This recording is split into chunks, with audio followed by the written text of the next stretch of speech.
बासमती धान के अंदर झंडा रोग एक मुख्य समस्या मानी जाती है। मेरे हिसाब से ये एक ऐसी समस्या है जिसका 100% जो समाधान है वो पॉसिबल नहीं है।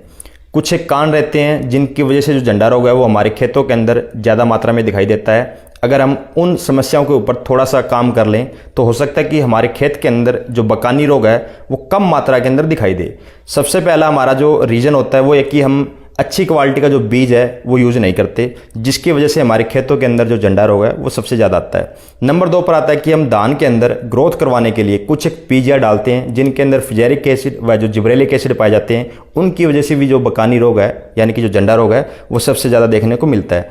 नंबर 3 पर हम बात करते हैं कि गेहूँ कटाई के बाद में अगर आप डीप प्लगिंग करके मिट्टी को हैवी इंप्लीमेंट से उखाड़ करके छोड़ देते हो, उस मिट्टी के अंदर अगर अच्छी धूप लगती है तो वहाँ पर भी हमारी जो फंगस है उनकी जो संख्या है वो घटती है।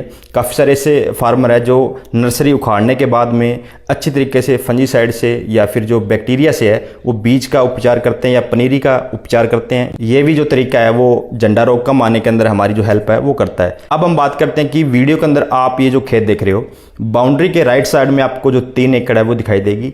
बासमती 14 से एक वैरायटी लगाई हुई है और जो ट्रांसप्लांटिंग की डेट है वो है जुलाई 11।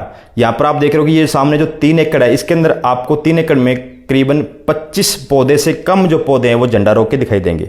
अब मेरे लेफ्ट साइड में आप देख रहे हो यहाँ पर भी जो 3 एकड़ है वो लगी हुई है, इसके अंदर आपको जो झंडा रोग है वो ज़्यादा मात्रा में दिखाई देगा।